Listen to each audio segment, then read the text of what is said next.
Hi friends, நான் உங்க அன்பிஃப்ரிக் வந்துட்டேன். நாம இப்ப சோலோ லெவலிங் சீசன் 5 எபிசோட் 3 பார்க்கலாம். போன எபிசோட் லாஸ்ட்ல நம்ம ஜின்வு சின்ன வயசுல இருக்கும்போது காணப்பட அவங்க அப்பாவை சேடா மோனார்க் ஆனதுக்கு அப்புறம் தான் இப்பதான் பாக்குறோம். இதுக்கப்புறம் என்ன நடக்குதுன்னு பார்க்கலாம். இது கொஞ்சம் எமோஷனலா தான் இருக்க போகுது. இந்த எபிசோட ஸ்டார்டிங்ல ஹீரோட அப்பா அவருக்கு என்ன நடந்தது அப்படின்றத நம்ம ஹீரோ கிட்ட சொல்ல ஆரம்பிக்கிறாரு. ஒரு மிகப்பெரிய டஞ்சன் கேட் ஒன்று ஓப்பன் ஆச்சு. அதுக்குள்ள நான் ஹண்ட் பண்ண போனேன். பொதுவா பாஸை ஹண்ட் பண்ணி முடிச்சதுக்கு அப்புறம் 1 மணி நேரத்துக்குள்ள அந்த கேட்டை விட்டு வெளியே வந்துடணும். ஆனா என்னால அந்த கேட்டை விட்டு வெளியே வர முடியல. நான் அந்த கேட்டுக்குள்ளேயே ட்ராப் ஆயிட்டேன். நான் என்ன பண்றதுனே தெரியல. என் வாழ்க்கையே முடிஞ்சிருச்சு. அவ்வளோதான், சோர்ந்து போய் உட்காந்துட்டேன். அப்போதான் திடீர்னு ரூலர்ஸ் என்னோட கண்ணு முன்னாடி தோன்றுனாங்க. அவங்க தோன்றி அவங்க கிட்ட இருக்க அந்த ரூலர்ஸ் பவரை எனக்காக கொடுத்து, நீ மோனார்க்குகள் எல்லாத்தையும் தடுக்கணும், இன்க்ளூட் அந்த சேடோ மோனார்க் பிறக்க போறான், அவனையும் சேர்த்து தடுக்கணும் அப்படின்னு என்கிட்ட சொன்னாங்க. அப்போ எனக்கு வேற சாய்ஸே இல்லை. நான் சாகிறதா இல்லை இவங்க கொடுத்த சாய்ஸை சூஸ் பண்றதா அப்படின்னு யோசிச்சேன். நான் அவங்க கொடுத்த சாய்ஸை சூஸ் பண்ணேன். சூஸ் பண்ணதுக்கு அப்புறம் அவங்க என்னை திருப்பி பூமிக்கு அனுப்புனாங்க. நான் பூமிக்கு அவங்களோட மெசேஞ்சரா வந்தேன். எனக்கு அவங்க கொடுத்த வேலை நிறையாவே இருந்தது. ஆனா அது எல்லாத்தையுமே என்னால செய்ய முடியாதுன்னு தெரியும். ஏன்னா அப்பதான் நான் ஒன்ன பார்த்தேன். ரொம்பவே மோசமான சக்தியான சேடோ மோனார்க்கோட சக்தி உனக்குள்ள இருந்தது. அப்படி இருந்துமே என்னால உன்னை ஒண்ணுமே பண்ண முடியல. எப்படி பண்ண முடியும்? நீ என்னோட பையனாச்சே. அதுக்கிடையில அந்த ரூலர்ஸ் எல்லாருமே ஒரு மீட்டிங் போட்டு பேச ஆரம்பிச்சாங்க. அந்த மீட்டிங்ல சேடோ மோனார்க்க பத்தி ரொம்ப டீட்டெயிலா பேசி கடைசியா ஒரு முடிவுக்கு வந்தாங்க. அந்த எல்லா ரூலர்ஸும் அவங்க எடுத்த புது முடிவோட என்கிட்ட வந்து எனக்கு ஒரு புது கட்டளையை கொடுத்தாங்க. அது என்னன்னா, சேடோ மோனார்க்க ப்ரொடெக்ட் பண்ணு அப்படின்றத. நான் என்னன்னு யோசிக்கும் போதுதான் ரூலர்ஸ் எல்லாருமே அதை ரியலைஸ் பண்ணியிருக்காங்கன்னு எனக்கு தெரிய வந்தது. அது என்னன்னா, மற்ற மோனார்க்குகளோட திட்டத்தை தடுத்து நிப்பாட்டணும்னா அதுக்கு சேடோ மோனார்க்கோட பவர் ரொம்பவே அவசியம். அது மட்டும் இல்லாம டிராகன் மோனார்க் எப்போ கண் விழிச்சு அவனோட படையோட இந்த பூமிக்குள்ள படையெடுத்து வரும்போது ரூலர்ஸால சரியான நேரத்துக்கு பூமிக்கு வர முடியாது. அவங்க வர்றதற்கு தாமதம் ஏற்படலாம். அந்த இடைப்பட்ட காலத்துல சேடோ மோனார்க்கால மட்டும்தான் அந்த டிராகன் மோனார்க்கை தடுத்து நிப்பாட்ட முடியும். அதனாலதான் அவங்க சேடோ மோனார்க்க ப்ரொடெக்ட் பண்ண சொன்னாங்கன்றத நான் புரிஞ்சுக்கிட்டேன். ஆனா எனக்கு அப்போ ஒரு விஷயம் புரியல. அவங்க மோனார்க் சைட்ல நிக்கிறாங்களா இல்ல ஹியூமன் சைட்ல நிக்கிறாங்களான்னு எனக்கு ஒண்ணுமே புரியல. அது உன்னை பாக்குற வரைக்கும் தான். உன்னை பார்த்ததுக்கு அப்புறம் எனக்கு புரிஞ்சிருச்சு அவங்க யாரு பக்கம் அப்படின்னு. அதனாலதான் நான் உனக்கு ஹெல்ப் பண்ணேன். அது மட்டும் இல்லாம நீ என்னை இந்த நிலைமையில பாத்திரக்கூடாதுன்னு நான் நினைச்சேன் அப்படின்னு அவங்க அப்பா ரொம்ப வருத்தப்பட்டு சொல்லிட்டு இருப்பாரு. நம்ம ஹீரோவோ அப்பா அப்படின்னு ரொம்ப சோகமா நின்றுட்டு இருக்க. நம்ம ஹீரோவோட அப்பாவோ நம்ம ஹீரோவை பார்த்து கேட்பாரு, நீ என்ன வெறுத்தியா அப்படின்னு கேட்க, நம்ம ஹீரோவோ ஆமா சில நேரங்கள்ல அப்படின்னு சொல்ல, நம்ம ஹீரோவோட அப்பாவோ என்ன மன்னிச்சிரு அப்படின்னு சொல்லுவாரு. அடுத்து நம்ம ஹீரோ சொல்லுவான், நான் முதல்ல ஹண்டரா டஞ்சன் கேட்டுக்குள்ள போகும்போது அங்க எனக்காக மரணம் தான் காத்துட்டு நின்னுச்சு. நான் அந்த மரணத்தை ஜெயிச்சுட்டு வெளியே வந்து அம்மாவையும் தங்கச்சியும் பார்க்கும்போது அப்ப நீங்க என்னோட மனசுல வருவீங்க. அப்படி நீங்க என்னோட மனசுல வரும்போதெல்லாம் நான் உங்களை வெறுத்தேன். அது மட்டும் இல்லாம நான் உங்களை ரொம்ப மிஸ் பண்ணேன். நீங்க எப்படி இருக்கீங்க அப்பா அப்படின்னு நம்ம ஹீரோ அழுதுகிட்டே கேட்பானா. நம்ம ஹீரோவோட அப்பாவோ ரொம்ப எமோஷனல் ஆயிடுவாரு. நம்ம ஹீரோ அப்படியே அழுதுகிட்டே கேட்பான், நீங்க என்ன மிஸ் பண்ணீங்களா இல்ல எங்களை மிஸ் பண்ணீங்களா அப்படின்னு நம்ம ஹீரோ கேட்டோன்னே அவர் அழுதுருவாரு. என்ன, நான் உங்களை எப்பவுமே மிஸ் பண்ணிக்கிட்டே இருந்தேன். உன்னால என்னை பார்க்க முடியாதுன்னு தெரிஞ்சும் தூரத்துலேருந்து உன்னை பார்த்து நான் சந்தோஷப்பட்டுக்கிட்டு தான் இருந்தேன் அப்படியே சொல்லிட்டே அவர் மெதுவா இருந்துச்சு நம்ம ஹீரோவை கட்டி பிடிச்சிட்டே சொல்லுவாரு, நீ ரொம்ப நல்லாவே வளர்ந்துட்ட ஜின்வு அப்படின்னு சொன்னோன்னா நம்ம ஹீரோ ரொம்ப கண்ணீர் விட்டு அழுவான். இந்த சீசன் 2ல அவங்க அம்மா எந்திரிச்சதுக்கு அப்புறம் இங்கதான் அழுறான் நம்ம ஹீரோ. அழுதுட்டே சொல்லுவா பாருங்க, அந்த ரூலர்ஸ் அவங்க தானப்பா, அவங்க தானே உங்களை கண்ட்ரோல் பண்ணி பொம்மை மாதிரி ஆட்டி வைக்கிறாங்க அப்படின்னு நம்ம ஹீரோ அழுதுட்டே டென்ஷன்ல சொல்ல, அவங்க அப்பாவோ இல்லப்பா அவங்க எனக்கு ஒரு வாய்ப்பு கொடுத்தாங்க. அந்த வாய்ப்பை பயன்படுத்தி நான் உன்னை பாதுகாத்தேன். நான் எடுத்த அந்த முடிவில் எப்போதுமே நான் வருத்தப்பட்டதே இல்லப்பா. அது மட்டும் இல்லாம நான் உங்ககிட்ட ரொம்ப நிறைய பேசணும், உன் கூடயே இருக்கணும், நான் உன் கூட நிறைய நேரத்தை ஸ்பெண்ட் பண்ணணும் அப்படின்னு எனக்கு ரொம்ப ஆசை. ஆனா என்னை மன்னிச்சிரு, நான் போக வேண்டிய நேரம் வந்துருச்சுன்னு நினைக்கிறேன். என்னால இதுக்கு மேல இங்க இருக்க முடியாது. நான் உனக்கு ஒரு நல்ல அப்பாவாவே இல்லை அப்படி சொல்லிட்டு அப்படி காத்துலயே மறைஞ்சு போயிடுவாரு. நம்ம ஹீரோவோ அப்படி ரொம்ப வருத்தத்துல அங்க அப்படியே நின்றுட்டு இருப்பான். அப்புறம் டென்ஷன் ஆகி அவன் கைய முறுக்கிட்டு நிப்பான். அடுத்து அப்படியே அங்க கட் பண்ணி ஹீரோவோட வீட்டுக்கு காட்டுறாங்க. அங்க அவங்க அம்மாவும் தங்கச்சியும் இருக்காங்க. அவங்க அம்மா ஜன்னலை பார்த்துட்டு, ஜின்னா சொல்லுங்க அம்மா அப்படின்னு கேட்கும்போது, நம்ம இப்போ இங்க இருந்து போகலாம். எனக்கு என்னமோ இதுக்கு மேல இங்க இருக்கிறதுல அர்த்தம் இல்லைன்னு தோணுது அப்படின்னு நம்ம ஹீரோட அம்மா அழுதுகிட்டே இருப்பாங்க. இவ்வளவு நாளா இங்க இருந்து போக மாட்டேன்னு சொன்னது அவங்க அப்பாவுக்காக வெயிட் பண்ணிருக்காங்க போல. அவங்க இறந்துட்டாங்க அப்படின்ற உணர்வு அவங்களுக்கு எப்படியோ வந்திருக்கு. அதனாலதான் இப்ப அந்த இடத்த விட்டு போலாம் அப்படின்ற மாதிரி முடிவுக்கு வந்துட்டாங்க. இங்க நம்ம ஹீரோவோ செம்ம கடுப்பாயி வானத்தை பார்த்து கத்துவான் பாருங்க. டேய் முட்டாள் மோனார்க்குகளா, இன்னைக்கு இங்க நடந்ததுக்காக நீங்க என்கிட்ட கண்டிப்பா பதில் சொல்லி ஆகணும்டா. நான் வரேன்டா தனியா அப்படின்னு வானத்தை பார்த்து கத்துவான் பாருங்க. அந்த உலகமே அதிரும். அவனோட கர்ஜனை மூலமா இந்த உலகமே வார் நடக்க போகுதுன்றத தெரிஞ்சுக்கும். அந்த வாரின் முழக்கமா அவனோட குரல் பயங்கரமா இந்த உலகம் முழுவதும் ஒலிக்கும். அடுத்த சீன்ல ட்ரோன் கேமரா வச்சு மேல பறக்க விட்டு கீழே எல்லாம் பாக்குறாங்க. எல்லா பில்டிங் டேமேஜ் ஆயிருக்கு. நியூஸ்ல சொல்லிட்டு இருக்காங்க. பார்ப்பதற்கு அப்பாவி போல் இருக்கும் இவர்தான் நேஷனல் ஹண்டர் தாமஸ் ஆண்ட்ரே. அந்த பீஸ்ட் மாஸ்டரிடம் அடி வாங்கி படுத்து கிடந்த இவரை பெரு என்ற சேடோ ஒன்று ஹீல் செய்து அவரை சரி செய்து விட்டது. பாதிக்கப்பட்ட மக்களை ஆம்புலன்ஸின் மூலம் ஆஸ்பத்திரிக்கு கொண்டு சென்றன. மக்களை கொன்று கொண்டிருந்த அந்த மாஸ்டர்கள் இப்பொழுது சாம்பலாய் கருகி காற்றோடு போனது. இதற்கெல்லாம் நம்முடைய நாயகன் சங் ஜின்வுக்கு தான் நாம் நன்றி சொல்ல வேண்டும். இப்படிக்கு உங்க ஒளிப்பதிவாளர் அனிமி ஃப்ரீக் அப்படின்னு எல்லா டிவி நியூஸ்லயும் நியூஸ் ஓடிக்கிட்டே இருக்கு. அப்படி இந்த பக்கம் பார்த்தா நம்ம ஹீரோ வீட்டுக்கு வந்து அவங்க தங்கச்சி அம்மாவை கட்டி பிடிச்சி அழுதுட்டு இருக்காங்க. அவங்க அப்பா இறந்து போனதை நினைச்சு இதை பாக்குறதுக்கே கொஞ்சம் வருத்தமா தாங்க இருக்கு. அடுத்ததா எஸ்ராங்க சாயி ஒயிட் டைகர் பேக்கு கிட்ட வந்து பேசுவான் பாருங்க. என்ன பிரசிடென்ட் பேக்கு, கொஞ்ச நேரத்துக்கு முன்னாடி உங்களை பார்க்கும்போது வயிறுலாம் கலக்கி லூஸ் மோஷன் ஆகிற மாதிரி மூஞ்சி வச்சிருந்தீங்க, இப்ப பரவாயில்லையா, கூல் டவுன் ஆயிட்டீங்களா அப்படின்னு கேட்க, இங்க பேக்கோ உன் நெத்தியத்தோட பயத்துல அப்படி ஒழுகி ஊத்துது அப்படின்னு அவரை கிண்டல் அடிக்க, அதுக்கு அந்த எஸ்ராங்க சாயோ, நான் ஒரு மாத்திரை வச்சிருக்கேன், அதை போட்டா கூல் டவுன் ஆயிரும், உங்களுக்கு வேணுமா, உங்க ஹார்ட் தான் கண்ட்ரோல் இல்லாம துடிக்குது பயத்துல அப்படின்னு சொல்லி கிண்டல் அடிச்சிட்டு இருப்பானுங்க. இங்க ஹண்டர் அசோசியேஷன்ல சேர்மன் சவுல் யோசிச்சுட்டு இருப்பாரு. எனக்கு தெரிஞ்சு இது முடிஞ்சிருச்சுன்னு நினைக்கிறேன். அந்த 3 மோனாருக்கு சண்டை போட்டதுல இந்த ஊரே நாசமா போச்சு அப்படின்னு யோசிச்சுட்டு அடுத்து யோசிப்பாரு பாருங்க. நம்ம ஹீரோ சொல்லியிருப்பாரு, நான் என் கையாலே அவனை கொல்லுவேன். சேர்மன் கோவை எவன் கொன்னானோ அந்த ஐஸ் மாஸ்டரை என் கையாலே நான் கொல்லுவேன். அதுக்கப்புறம் தான் உங்களோட தேங்க்ஸை நான் எடுத்துப்பேன் அப்படின்னு நம்ம ஹீரோ சொல்லியிருப்பான் பாத்துங்க. அதை ஞாபகம் வந்திருக்கும் நம்ம சேர்மன் சவுலுக்கு. அதை ஞாபகப்படுத்திட்டு சொல்லுவாரு பாருங்க, ஓ இதுதான் அந்த ஐஸ் மாஸ்டரா, தேங்க்யூ ஹண்டர் சங் ஜின்வு அப்படின்னு அவர் மனசுல சொல்லிட்டு இருப்பாரு. அடுத்து இங்க டேமேஜ் ஆன பில்டிங் எல்லாத்தையும் சரி பண்ணிட்டு இருப்பாங்க. அடுத்ததா அந்த சேர்மன் சவுல் யோசிப்பாரு பாருங்க, எது எப்படியோ நம்மளுக்கு இன்னும் ஒரு பேர் ஆபத்து காத்துட்டு இருக்கு. அந்த அவ்வளோ பெரிய டஞ்சன் கேட்டு இன்னும் கொஞ்ச நாள்ல ஓபன் ஆக போகுது. அதுக்குள்ள இருந்து எவ்வளோ பவர்ஃபுல்லான மாஸ்டர் வர போகுதுன்றது தெரியல அப்படின்னு சேர்மன் சவுல் யோசிச்சுட்டு இருக்க. இந்த பக்கம் பார்த்தா அந்த கேட்டுக்கு கீழே நிறைய ஹண்டர்ஸ் இருக்கிற எல்லா ஊர்ல இருக்க எல்லா ஹண்டர்ஸ் வந்து நின்று இருப்பானுங்க. இங்க இவன் வந்து நின்றுப்பான், லீ வந்து நின்றுட்டு யோசிச்சுட்டு இருப்பான் பாருங்க. ஓ இதுதான் அந்த பெரிய கேட்டா, நான் கேள்விப்பட்டதை விட இது ரொம்பவே பெருசா இருக்கு. நம்ம இவ்வளவு ஹண்டர்ஸ் இருந்தா கூட அதோட பாதி அளவு கூட நம்ம இல்லையே, அது ஒரே சங்கல நம்ம எல்லாத்தையுமே உள்ள உறிஞ்சிரும் போல அப்படி யோசிச்சுட்டு இருப்பான். அடுத்து இங்க தாமஸ் ஆண்ட்ரேக்கெல்லாம் உடம்பு சரியாயி அப்படி கெத்தா நின்றுட்டு இருப்பான். கண்ணா அது ஆரம்பிக்க போகுது அப்படி பார்த்துட்டு இருப்பான். இங்க சேர்மன் சவுல் பார்த்துட்டு யோசிச்சுட்டு பாருங்க, இதுதான் ஃபர்ஸ்ட் டைம் உலகத்தில் இருக்க எல்லா ஹண்டர்ஸும் ஒரே இடத்துல கூடுறது. இதுதான் ஃபர்ஸ்ட் டைம். இதுல எத்தனை பேர் உயிரோடு இருக்க போறாங்க தெரியலையே அப்படி யோசிச்சுட்டு பார்த்துட்டு இருக்கும்போது நம்ம ஹீரோ ஸ்டைலா அந்த கேட்டை பார்த்துட்டு நின்றுப்பான். நம்ம ஹீரோ பாக்குறதுக்கு சும்மா பக்கா மாஸ் மாதிரி நின்றுட்டு ஆர்வமா பார்த்துட்டு இருப்பான். என்ன நடக்க போகுது கண் இமைக்காம அப்படி அங்கேயே பார்த்துட்டு இருப்பான்.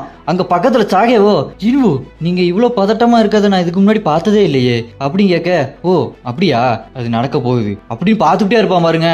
அந்த கேட்டு அப்படி கிராக் ஆகி உள்ள இருந்து மாஸ்டர் வர ரெடியா இருக்கும். எல்லாரும் அது வரப்போகுது எல்லாரும் ரெடியா இருங்க, பேட்டிலுக்கு ரெடியா இருங்க அப்படி கத்திட்டு இருப்பானுங்க.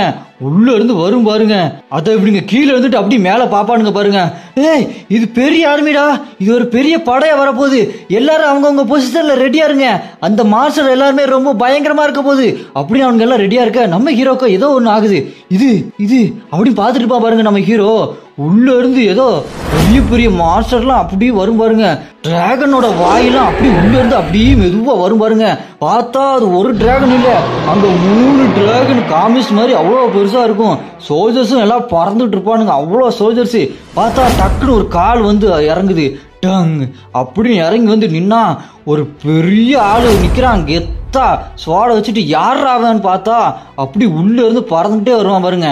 பறந்துட்டே வந்து பிரம்மாண்டமா நிப்பான் பாருங்க. பாக்குறதுக்கு ஏதோ 100 அடி கட் அவுட் மாதிரி இருப்பான்.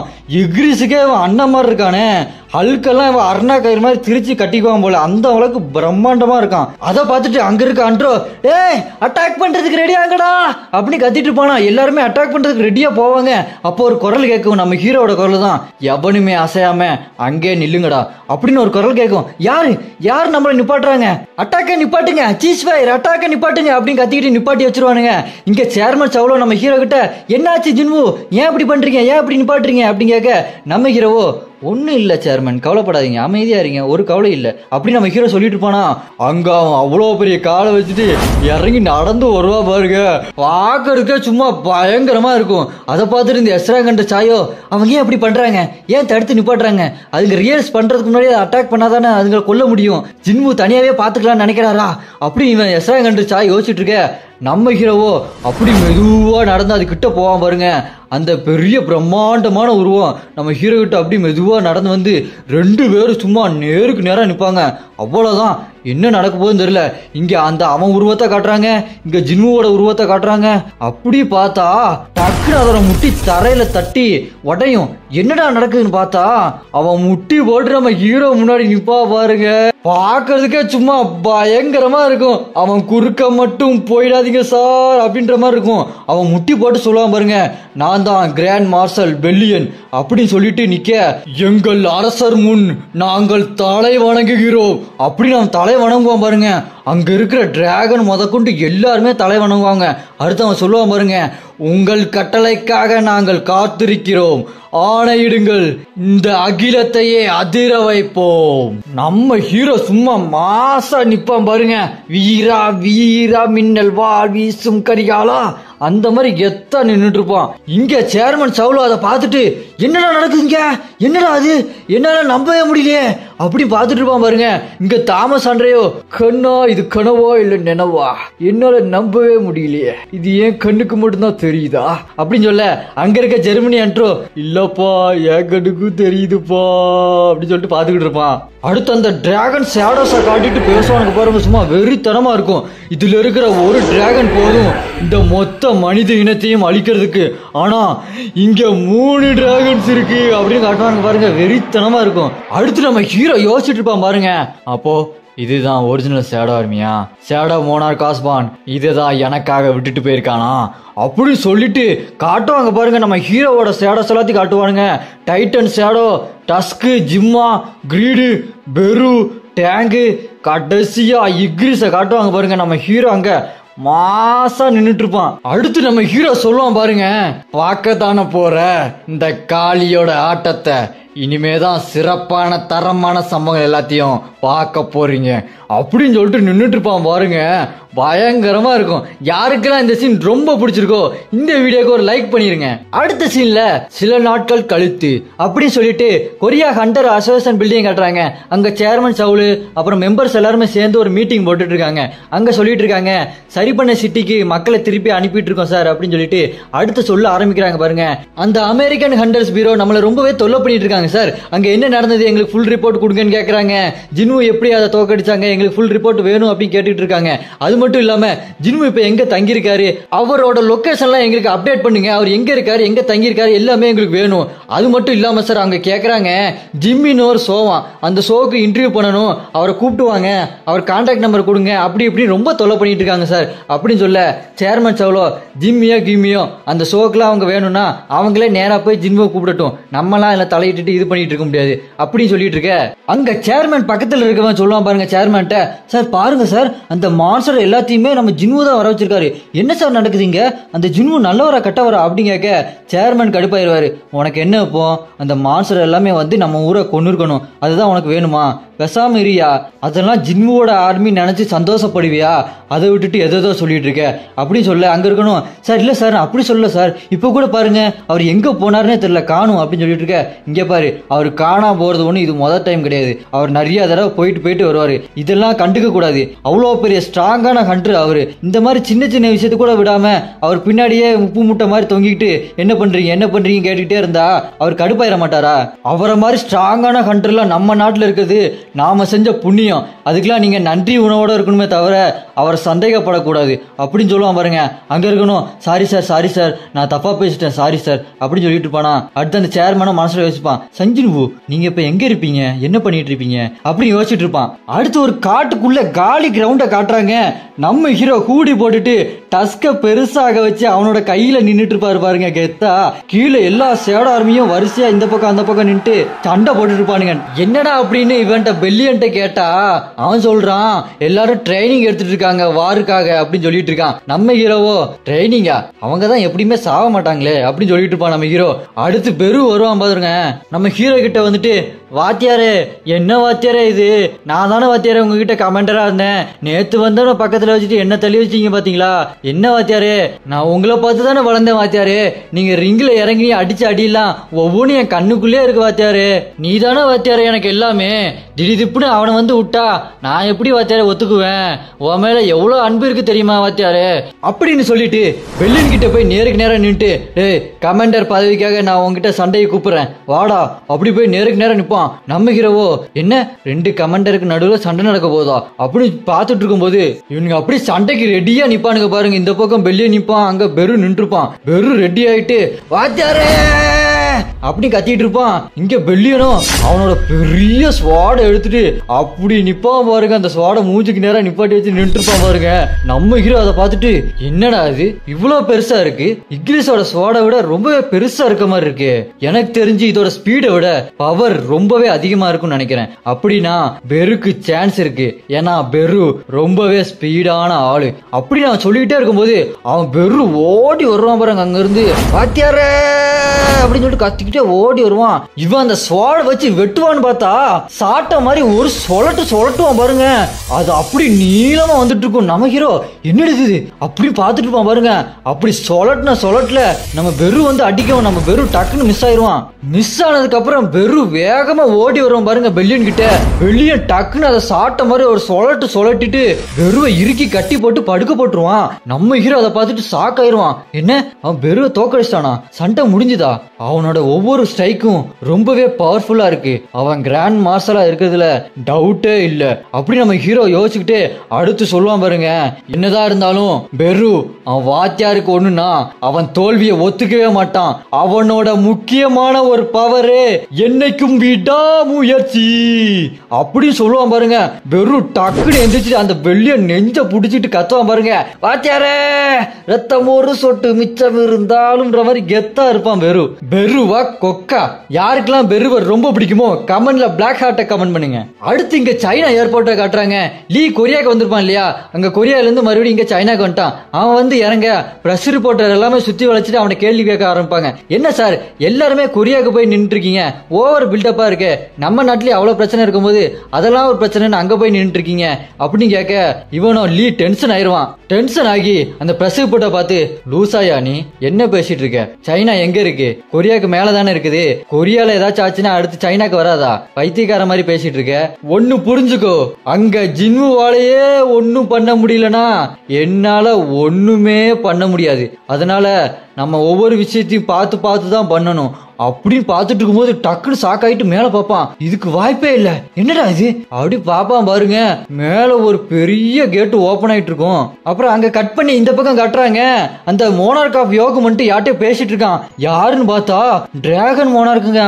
அவன் சொல்லுவான் பாருங்க டிராகன் மோனார்க்கு, ஓ அப்படியா விஷயம், அந்த சேடோ மோனார்க்கு நமக்கு எதிராக திரும்பிட்டானா, பரவாயில்ல விடு நான் அவனை பாத்துக்கிறேன், நீங்களும் மத்த மோனார்க்கும் போய் ரெஸ்ட் எடுங்க, உங்க சக்திய வீணடிக்காதீங்க அப்படின்னு சொல்லிட்டு கண்ணுங்களா போருக்கு ரெடி ஆகுங்க கண்ணுங்களா அப்படின்னு சொல்லுவான் பாருங்க.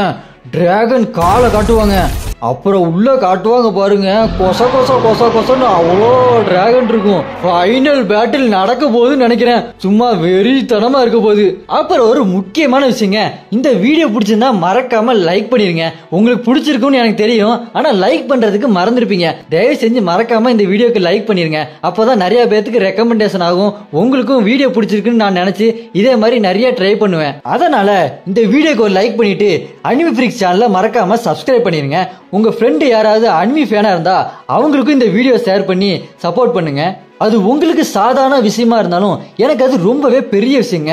அது எனக்கு எனர்ஜி தந்து நான் இன்னும் உத்வேகமா அடுத்தடுத்த வீடியோ நல்லா போட ட்ரை பண்ணுவேன். சோலோ லெவலிங்ல அடுத்தது அந்த டிராகன் மோனார்க்கு எந்த அளவுக்கு பவர்ஃபுல்னு காட்ட போறாங்கன்னு நினைக்கிறேன். அவன் எந்த அளவுக்கு ரொம்ப பவர்ஃபுல்னு தெரியலங்க, ஆனா எனக்கு தெரிஞ்ச அவன் ஓவர் பவர்ஃபுல்னு தான் நினைக்கிறேன். யாரெல்லாம் அடுத்த எபிசோடுக்காக பயங்கரமா வெயிட் பண்றீங்களோ கமெண்ட்ல ரைஸ் அப்படின்னு கமெண்ட் பண்ணுங்க.